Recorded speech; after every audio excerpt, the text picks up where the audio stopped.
আল্লাহ বলেছেন ওলা তাকুল লাহুমা উফ। অর্থ কি? তুমি তোমার মা বাবার সামনে দাঁড়ায়া চিৎকার করে কথা কইও না, যাতে মা আহ করে উঠে, ও করে উঠে। অকুল লাহুমা কওলান কারীমা, মিষ্টি মিষ্টি কথা কইবা। নবীর বয়স তখন 6 বছর। কয় বছর? চিল্লায় চিল্লায় কয় বছর? ময়দানে বন্ধু বান্ধবরা খেলাধুলা করে, কিন্তু রাসূল খেলাধুলা করেন না। কিন্তু সন্ধ্যা হয়ে গেলে নিজ নিজ বাবারা আসে, নিজ নিজ সন্তানদেরকে নাম ধরে কোলে করে কাঁধে করে নিয়ে যায়, কিন্তু আমার নবীরে কেউ আসে না, কোলে করে নিতে আসে না। বলো আমিন। নারে তাকবীর। এই দোয়াটা কই পাইবা? আমি তো মুসাফির। তারপরে বহু ওয়াজ করছি এই দেশ, আমি এখন সময়ের অভাব। কেমনে কেমনে যেন আমার দাওয়াত দিছে ছেলেরা, আর কেমনে কেমনে দাওয়াতরা লইছি নিজেও বুঝি না। আমার একটা ছোট ছেলে যে 2 দিন ধরে খুঁজা পায় না, মায় পাগল হয়ে গেছে। আমি বললাম কি হয়েছে? কেমন পোলা 2 দিন ধরে নাই। আহারে মা, আমি বললাম আমি ওয়াজে জায়গা ব্যবস্থা করবো না। আল্লাহ ব্যবস্থা হইছে, খুঁজা পাইছে, পুলিশেরা ধইরা নিছে গা। পুলিশ যখন শুনছে যে যুক্তিবাদীর পোলা, সঙ্গে সঙ্গে ছেড়ে দিছে। যুক্তিবাদীর পোলা না, দাম আছে নাই বেটার।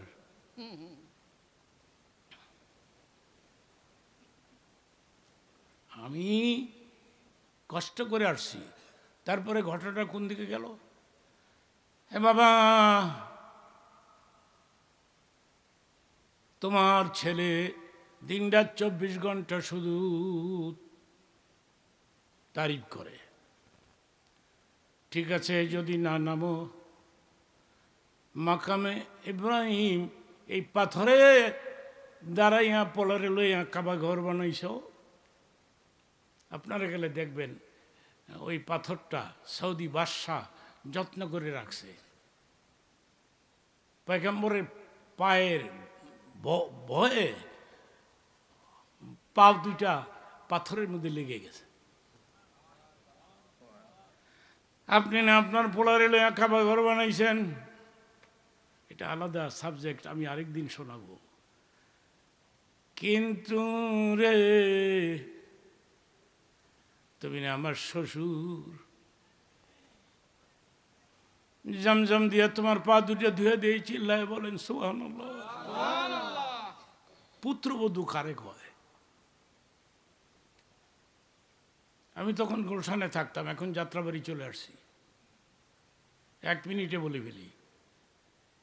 এক লোক আমার সঙ্গে হজ করেছে, একনিষ্ঠ ভক্ত, বড় ছেলের বউ শ্বশুর রে দেখতে পারে না, রাক্ষস কয়, একটু ভাত বেশি খায় আর কি, নাম রাখছে রাক্ষস।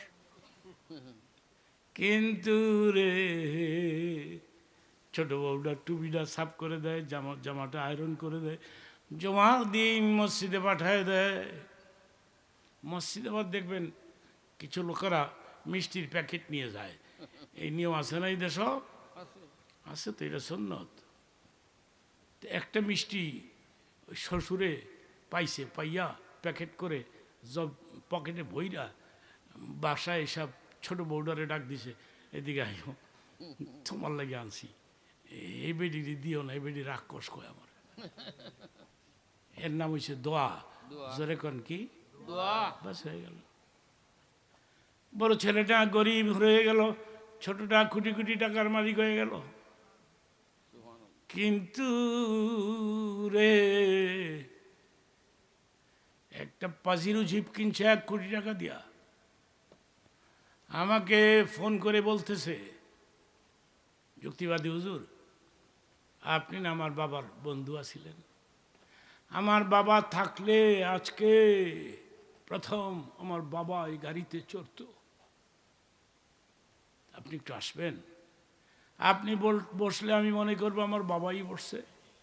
সুবহানাল্লাহ কও।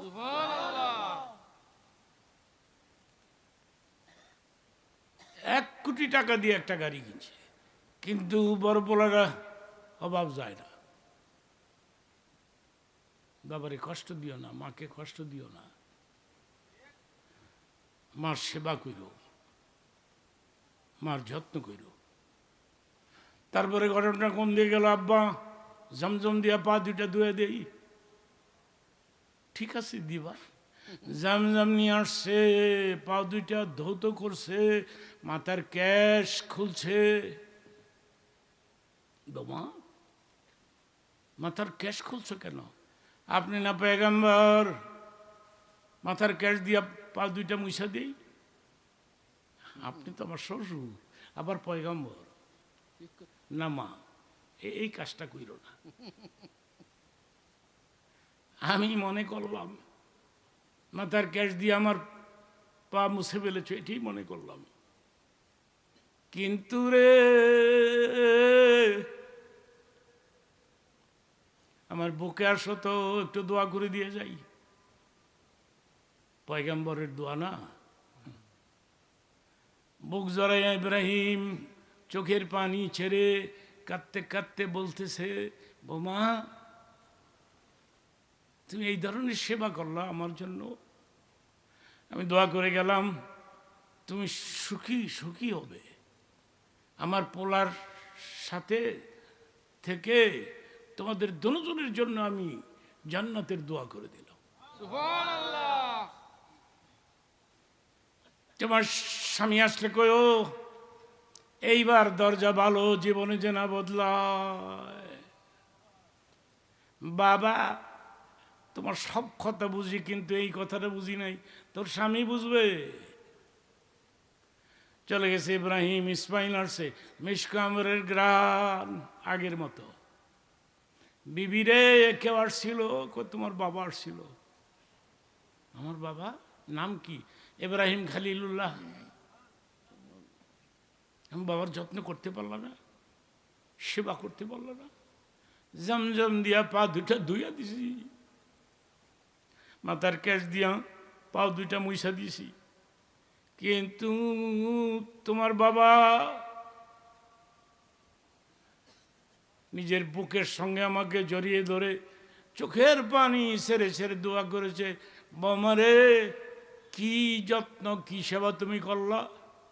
ইসমাইল আসলে কয়ো আমি চলে গেলাম, আবার পত্র দিতে কয়ো রে, আমি আবার আসবো, অনেক দিন বেড়াবো, কিন্তু এইবার দরজা যে না বদলায়। বাবা এই কথাটা যে বুঝি নাই, তোর স্বামী বুঝবো। ইব্রাহিম ইসমাইল আবার আসছে, মিশকাম্বরের গ্রাম, চিল্লায় বলেন আল্লাহু আকবার, নারায়ে তাকবীর, নারায়ে রিসালাত।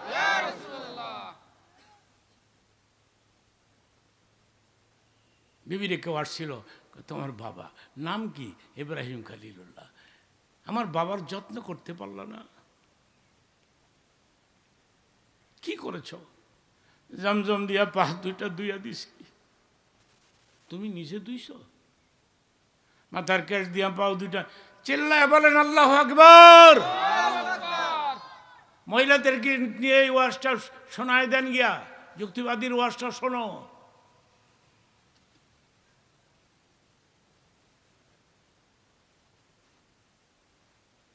বলেছে দরজা ভালো, জীবনে বদলাইও না। হযরত ইসমাইল মুস্কি হাসতে হাসতে বেগমের কাছে গিয়া বলে, বেগম রে,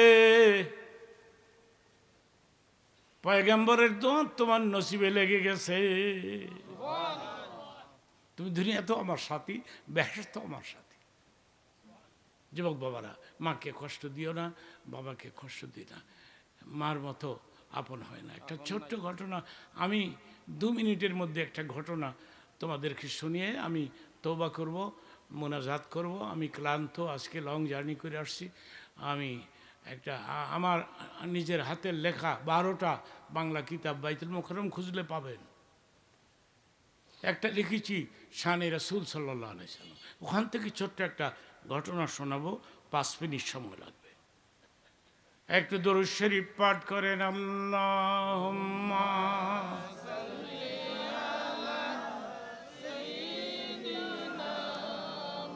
মাওলানা, জোরে জোরে আল্লাহুম্মা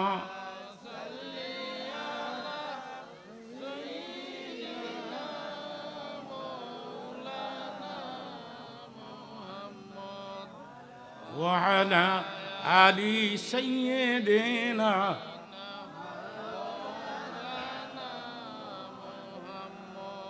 আল্লাহ বলেছেন ওয়ালা তাকুল লাহুমা উফ। অর্থ কি?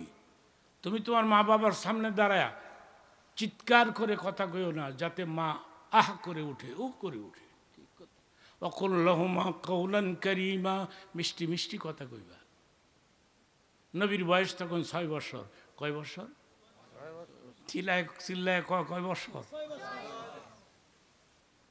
ময়দানে বন্ধু বান্ধব খেলাধুলা করে, কিন্তু রাসূল খেলাধুলা করেন না।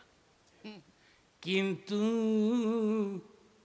সন্ধ্যা হয়ে গেলে নিজ নিজ বাবারা আসে, নিজ নিজ সন্তানদেরকে নাম ধরে কোলে করে কাঁধে করে নিয়ে যায়। কিন্তু আমার নবীরে কেউ আসে না, কোলে করে নিতে আসে না। একজনকে বলছে আমেনা, আপনার ছেলে মোহাম্মদ কাঁদতেছে। কেন কাঁদবে? দৌড়ে আসছে। কেন কাঁদিস? কি হয়েছে? কেউ ধরে গালি দিছে না। মা, তাহলে কাঁদুস কেন? মাগো, এই বন্ধু বান্ধবরা খেলতে আসে, এরা নিজ নিজ বাবার কাঁধে কোলে উঠে চলে যায়, আমার তো কেউ নিতে আসে না। আমি আসবো আজকের থেকে, সুবহানাল্লাহ বল, আমি আসবো। কিন্তু আমার বাবা কই? তোকে বলি নাই তোর বাবা মারা গেছে? মদিনায় তোর বাবার কবর, তাহলে আমাকে নিয়ে যাইবা, আমি বাবার কবর জিয়ারত করতাম। তো দাদার পারমিশন লাগবে, দিলকে নরম করে দিবেন। আব্বা হুজুর, আপনার নাতি বাবার কবর দেখতে চায়, আমি কি নিয়ে যাব মদিনাতে? মা, এখন চলে যাও, আমার নাতি দেখবে, বাবা ডাকবে। উম্মে আইমানকে সাথে করে নিয়ে যাও। উম্মে আইমান আব্দুল্লাহর কৃতদাসী, নিয়ে গেছে মদিনাতে। হ্যাঁ, নিয়ে গেছে মদিনাতে। আব্দুল্লাহর কবরের পাশে আমেনা বলতেছে, এটা তোর বাবা, বাবার কবর। নেমে যা, আমার কোল থেকে নেমে যা, কবরের পাশে দাঁড়া রে, বাবাকে ডাক দে, আমি দেখবো উঠেনি, তোরে কোলে লয়নি। এটা বুখারী শরীফের আলোচনা, হাদিসের আলোচনা। 6 বছরের বালক নবী ধীরে ধীরে আব্দুল্লাহর কবরের পাশে দাঁড়াই বলতেছে, বাবা গো, আমার মা অনেক কষ্ট করে নিয়ে আসছে আমাকে মদিনাতে, তোমার কবরের পাশে। আমি তোমার কলিজার টুকরা, আমি আসছি আমার মার সাথে। উঠো গো বাবা, একবার হলো আমারে খুলে লো, একবার হলো লো। হাদিস শরীফে আসছে, এত জোরে জোরে কেঁদেছিলেন সেই দিন, আমাদের নবী আশেপাশের লোক জমা হয়ে গেল, কে কাদের মদিনায়, মানুষ জমা হয়ে গেল, চিল্লায় গো সুবহানাল্লাহ।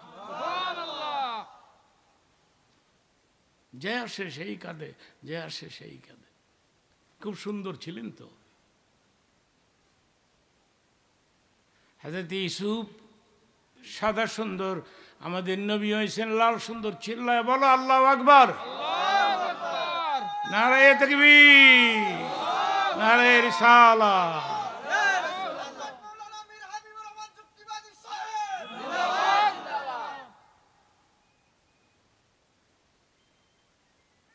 মানুষ জমা হয়ে গেছে, যে আসে সেই কাঁদে, যে আসে সেই কাঁদে। হঠাৎ করে সে পথ দেখে ইহুদি, ইহুদি মনে মনে ভাবছে, দেখি তো লোকেরা কাঁদে কেন একসাথে। পার্শ্বে দাঁড়ায় বলছে, ও জনগণ, তোমরা কেন কাঁদো? লোকেরা বললো, এই ছেলে কাঁদে, সেই জন্য আমরাও কাঁদি। তোমার নাম কি বাবা? আমার নাম মোহাম্মদ। তোমার নাম মোহাম্মদ? এ খবর কার? আমার বাবার নাম কি? আব্দুল্লাহ। এ ভদ্রমহিলা কে? এটা আমার মা। নাম কি? আমেনা। ইহুদি মনে মনে ভাবছে, এই ছেলেই হবে মুহাম্মদুর রাসূলুল্লাহ। ডাক দিয়ে বলছে, আমেনা রে, আমেনা রে, আমি একজন ইহুদি, আমি কিন্তু তোর পোলার শত্রু। কিন্তু কেন জানি রে, তোর পোলার চেহারা দেখলে আমার মায়া লাগে। এখন যদি যাই ইহুদিদের আড্ডাখানায় খবর বলে দেই, লক্ষ লক্ষ টাকা আমি পাবো, কিন্তু টাকা দিয়ে কি করব রে আমেনা? তুমি মদিনাতে থাইকো না, তাড়াহুড়া করে মক্কাতে চলে যাও। মক্কা মদিনার মাঝখানে একটা বস্তি আবওয়া, আমি সেই বস্তিতে গিয়েছি, নবীর মার জিয়ারত, কবর জিয়ারত করেছি। আমি আবওয়াতে গিয়েছি। আমি ওখানে নবীর মার গায়ে জ্বর উঠে গেল। তিনি বললেন, উম্মে আয়মান, আমার শ্বাস নিঃশ্বাস ঘন হয়ে আসতেছে, তুমি আমার কলিজার টুকরাটা কই? মা গো, এই তো আমি তোমার মাথার পার্শ্বে বসে আছি, তুমি আমার বাবা। উম্মে আয়মান রে, আমি আমার কলিজার টুকরাকে তোর কাছে রেখে এলাম, কথা দে তুই পালবি, তুই দেখবি। উম্মে আয়মান উত্তর দিল, খোদার কসম, আজকের থেকে আমি আপনার সন্তানের মা হয়ে গেলাম। উম্মে আয়মান যেদিন মারা গেছে মদিনাতে জান্নাতুল বাকিতে, রাসূল আরবি দুইজন মহিলার কবরে, দুইজন মহিলার আপন চাষির কবরে নাইমা লাশ রাইখা নিজের হাতে চাষির লাশ রাখছিল। আর উম্মে আয়মানের মা এই মার লাশও, সাহাবীরা, আমার মার লাশটা আমার হাতে দাও, আমি কবরে নামছি, কবরে দাঁড়াইছি, আমি নিজে শোয়াই দিব। কি কবর লই আইছে রে এই দুইজন মহিলা? মাকে কষ্ট দিও না, বাবাকে কষ্ট দিও না। মার মতো আপন হয় না, বাবার মতো আপন হয় না, কেউ নাই। সেই কখন শুরু করেছি, রাত এখন 12টা বেজেই গেল, 1 ঘন্টার মতো হয়ে গেল আমি কথাবার্তা বললাম। আর আস্তে আস্তে আস্তে আস্তে লোকজন আসলো, অনেক লোক হয়ে গেল। নারায়ে তাকবীর, নারায়ে তাকবীর। যুবক বাবারা, তোমরা মা বাবার খেদমত করবা, আর একটা ছেলেকে মাওলানা বানাইবা। একটা, আল্লাহ যদি 3টা ছেলে দিয়ে থাকে, একটাকে হাফেজ মাওলানা বানাবেন। হাফেজের বাপ হন, হাফেজের মা হন। হাদিস শরীফে আসছে, উলবিসা ওয়ালিদাহু তাজা ইয়াউমাল কিয়ামা, হাসরের ময়দানে মা বাবার মাথায় আল্লাহ পাক তাজ পরাই দিবে, তাজ। আল্লাহু আকবার বলো। আল্লাহু আকবার। আপনি আমার মা বাবার লাগিয়া, আমার লাগিয়ে, আমার সন্তানের লাগিয়ে দিলাম। আপনি আপনি কিছু টাকা দিলেন। আপনার কথা উনি আমার খুব ভালো লাগছে। উনি 1000 টাকা আমাকে দিয়েছেন, আমার মাদ্রাসা আছে, আমার এতিমখানা আছে, আমি সেখানে খরচ করব। এই ওয়াজের পরে যে ওয়াজের পরে যে হাদিয়া দেন, এগুলো আমি মাদ্রাসায় দিয়ে দিই। 2টা মাদ্রাসা আমার আব্বা, সারসিন আর খলিফা, মাদ্রাসা নেসারিয়া। মারহাবা কর। 2টা মাদ্রাসা নিয়ে আপনার? হ্যাঁ হ্যাঁ, 2টা মাদ্রাসা। হ্যাঁ নৌকা ঠিক আছে, আরো 1000। ঠিক আছে, আপনি 2000 টাকা দিয়ে দিলেন। আল্লাহ আপনার এই টাকাটা কবুল করুক। আল্লাহ পাক আপনার মাকে আপনার বাবাকে মাফ করে দেখ, দাদা দাদিকে মাফ করে দেখ, নানা নানিরে মাফ করে দেখ। আল্লাহ আপনাকে সোনার মক্কা মদিনা জিয়ারত নসিব করে দে। যুবক বাবারা, তোমরা মোটরসাইকেলের শোভাযাত্রা করে কত দূর থেকে যুক্তিবাদী জিন্দাবাদ, ফল্লা দল্লা জিন্দাবাদ কইতে কইতে হ্যাঁ চিল্লে গলা বসাই লাইছে। কি এরপরে কত কিছু খাবার। আমি তো ডায়াবেটিসের রুগী, এই এক টুকরা মাছ দিয়া আমি 1 মুঠ ভাত খাইছি, দেখছেন। সেজন্য আমি খুশি হইলাম।